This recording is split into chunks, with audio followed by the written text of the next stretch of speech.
Shalom, shalom, vamos lá? Nos primeiros 6 vídeos desse curso de portais, eu falei bastante sobre os portais de demônios, como discernir, como identificá-los, até mesmo falei um pouquinho sobre como fechá-los.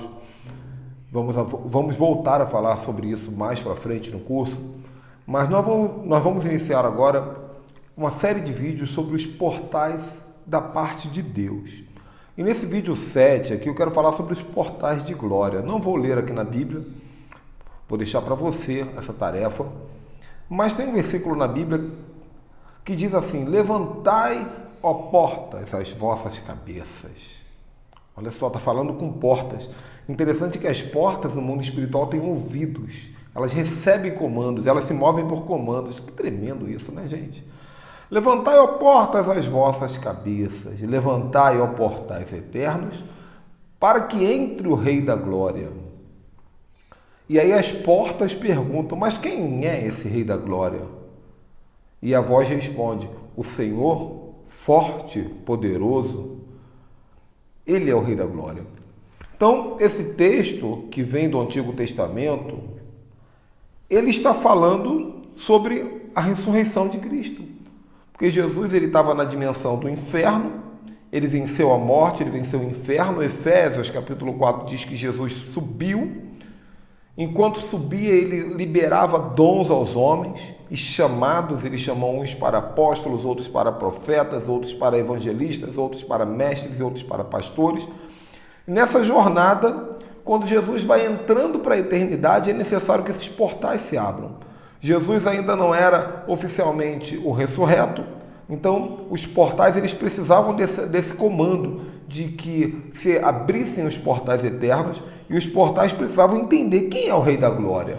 E aí foi ali legitimado que Jesus era o Senhor forte, poderoso, Rei da Glória. Eu também entendo nesse versículo que se a Bíblia fala que existem portais eternos, eu também vou entender que existem portais temporários. Muitas vezes, um portal é aberto temporariamente, outros são eternos. Vou te dar um exemplo. Imagina comigo que Deus ele vai abrir um portal na sala da sua casa, porque vocês estão ali sempre adorando, clamando, invocando, ministrando, sendo ministrados. Só que vocês se mudaram e agora a casa está inabitada, ou de repente até habitada por macumbeiros, por satanistas. É claro que Deus vai ordenar que aquele portal se feche. Então não é um portal eterno, é um portal temporário. No caso do Salmo que nós falamos aqui, ele fala de portais eternos. Por quê? Porque Jesus ele conquistou o direito de livre acesso para o resto da eternidade. O mundo espiritual não pode acessar a terra deliberadamente. Um demônio, para vir na terra, ele precisa de uma autorização a passar por um portal. Um anjo também precisa passar por um portal. O único que não precisa mais de nenhum tipo de autorização, ele vem a hora que quer, ele vem quando quer. Por isso lá no texto de Gadareno, o demônio diz: o que você vieste fazer antes da hora? Porque Jesus assumiu o governo sobre o tempo e sobre o modo. Ele faz o que ele quer na hora que ele quer. Amém? Então esses são os portais temporários ou os portais eternos, que servem para quê? Para o mover da presença divina, o mover da presença de anjos. Conforme você vai se desenvolvendo no ministério do Espírito, você vai aprender a discernir um portal aberto. Muitas vezes eu passo num local e eu não vejo, mas eu sinto, tem um portal de demônio aqui, aberto. Tem um portal de anjos aberto. Muitas vezes eu estou numa casa que eu falo: opa, tem portal aqui nessa casa. Tem portal nessa rua. Tem igreja que eu estou pregando que eu não sinto nada de portal, mas tem igreja que eu falo: meu Deus, existem igrejas que eu só consigo pregar num determinado cantinho do altar, porque tem um portal aberto ali, dá para sentir ali a presença da glória dos anjos, o entra e sai. Jacó viu um portal desse. Jacó viu uma escada que ia até o céu, que anjos subiam e desciam por ela.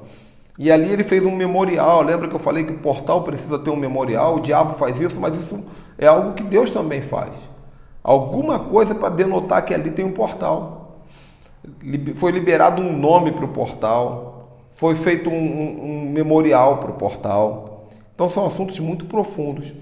Mas o importante é que você entenda que os portais de glória, eles servem para a presença se mover para que a glória de Deus se mova de uma forma ainda maior. Não é? A Bíblia diz: toda a terra está cheia da sua glória, Deus está em todos os lugares, mas existem locais que são diferenciados, nós sabemos disso. Existem locais que são especiais, que têm algo diferente, por conta de um portal aberto, tanto da questão maligna quanto da questão divina. Um portal de glória tem um fluxo de anjos diferenciado. Um portal de glória tem um fluxo de milagres diferenciado. Um portal de glória tem um fluxo de resultados divinos diferenciado. E como abrir um portal? Em primeiro lugar, existem princípios que a Bíblia, na verdade, a Bíblia é um livro de princípios. Você não vai ver na Bíblia nenhum capítulo dizendo assim, como abrir um portal. Mas a Bíblia vai te dando códigos, por isso que nós temos que ler a Bíblia e praticar. Conforme você vai praticando aqueles códigos, você vai movendo as chaves que abrem o mundo espiritual. Então eu compilei aqui pelo menos 4 princípios que você pode usar para que um portal se abra.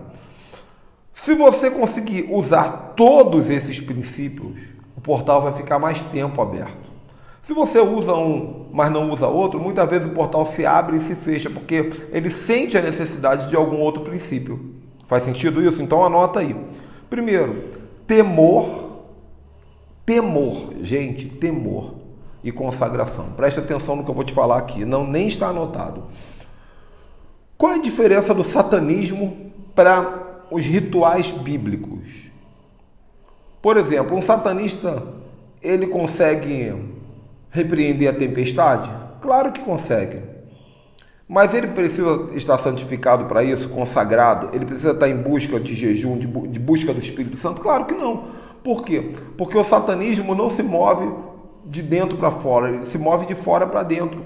O satanismo, a magia, a feitiçaria, ela não está comprometida com a sua transformação. Ela está comprometida com o ritual.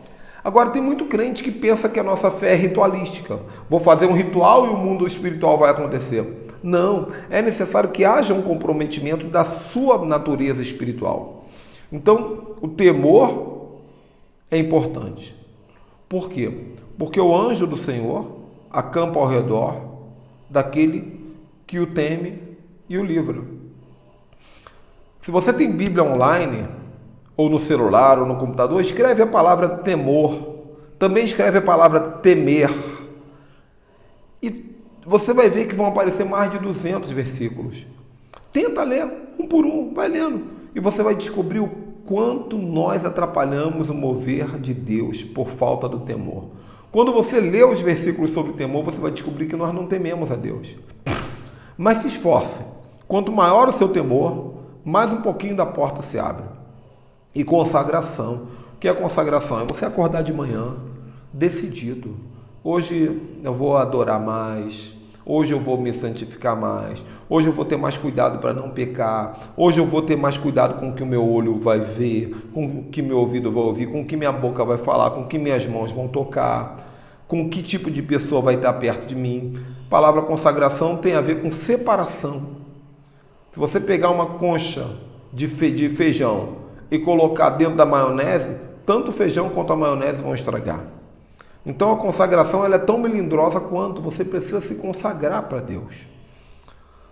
Então a primeira chave é essa. Aumente o seu nível de temor. Seja mais crente, seja mais santo, seja mais enjoado com isso. Isso é uma prática diária. A consagração não é uma vez por mês. Tem uma igreja que tem consagração uma vez por mês. Não. Se você quer portal aberto, você tem que viver uma vida consagrada e de temor ao Senhor. Segundo, a segunda chave é o Espírito mais a palavra. O que é o Espírito mais a palavra? Tem gente que tem Espírito, mas não tem palavra. Tem gente que tem palavra, mas não tem Espírito. Mas as maiores ativações espirituais da Bíblia aconteceram quando o Espírito e a palavra se uniram. O Espírito se movia sobre a face das águas, não acontecia nada, até o dia que a palavra foi liberada, haja luz. No Vale dos Ossos Secos, o Espírito foi necessário antes da palavra, porque Deus falou, profetiza ao Espírito. Depois Deus disse, agora libera a palavra. Então muitas vezes você está cheio do Espírito, mas você não lê a palavra, você não cumpre a palavra, não lê, não cumpre. Em terceiro, você não verbaliza a palavra. Aqui em casa, todos os dias, nós verbalizamos a palavra. Nós aprendemos que o mundo foi criado pela palavra. Se o universo foi criado pela palavra, minha cura pode ser criada pela palavra. A conversão de um ente querido pode ser criada pela palavra.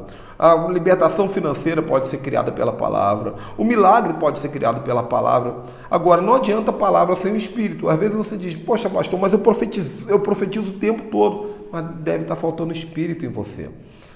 Por isso que muitas vezes, antes de eu profetizar, eu digo, o Espírito Santo me enche, me ativa. E quando eu começo a sentir a ativação me envolver, eu libero a palavra. Acontece. Trabalhe muito isso aí, estuda isso. Procure na Bíblia várias outras situações onde o Espírito e a palavra se uniram para que algo acontecesse. Terceiro, atos proféticos. O que é um ato profético? Ato profético é uma profecia teatralizada, acompanhada de um decreto e da unção. Então, o que é? É um ato físico, através de objetos ou através apenas de um movimento físico seu, acompanhado de unção, de espírito e de decreto.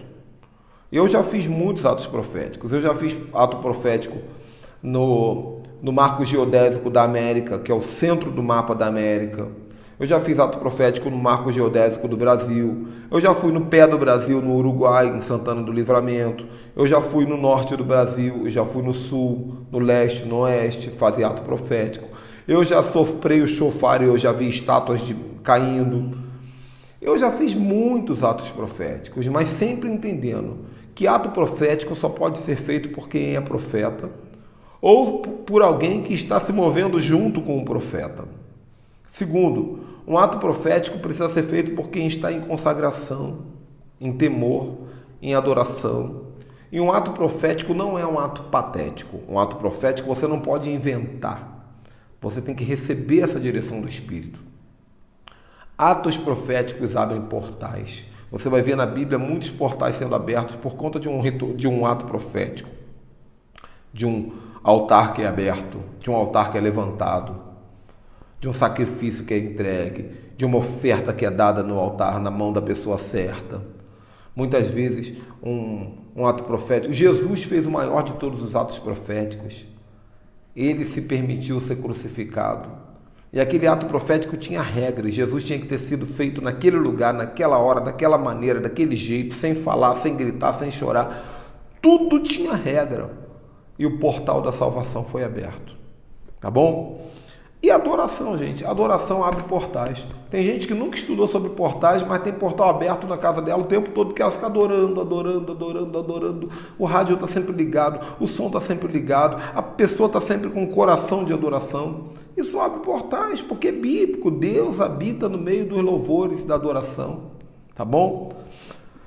Bom, existe uma diferença muito grande quando você faz uma oração com um portal aberto, ou quando você faz uma oração com um portal fechado.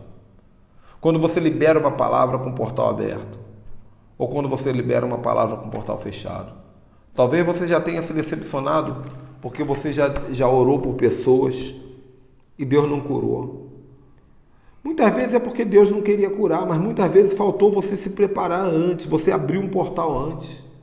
Que tal você, quando chegar naquele hospital, você se preparar antes. Você perguntar a Deus, o que eu faço para abrir um portal aqui? Porque quando o portal se abre, Deus vai curar aquela pessoa que está no leito e provavelmente vai curar todas as outras pessoas que estiverem ali e as que chegarem depois, dependendo do tempo que o portal for aberto.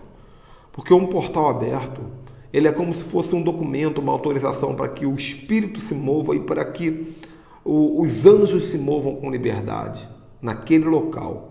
Um portal, ele quando se abre, ele não abençoa apenas a pessoa que está ali, mas ele abençoa o território durante um tempo, porque o portal ele está conectado a território e está conectado a tempo. Amém? Deu para entender um pouquinho? Então é o início da conversa. Nos próximos vídeos nós vamos falar ainda mais sobre portais de glória e muita coisa ainda vai acontecer. Deus abençoe e até a próxima. Tchau, tchau.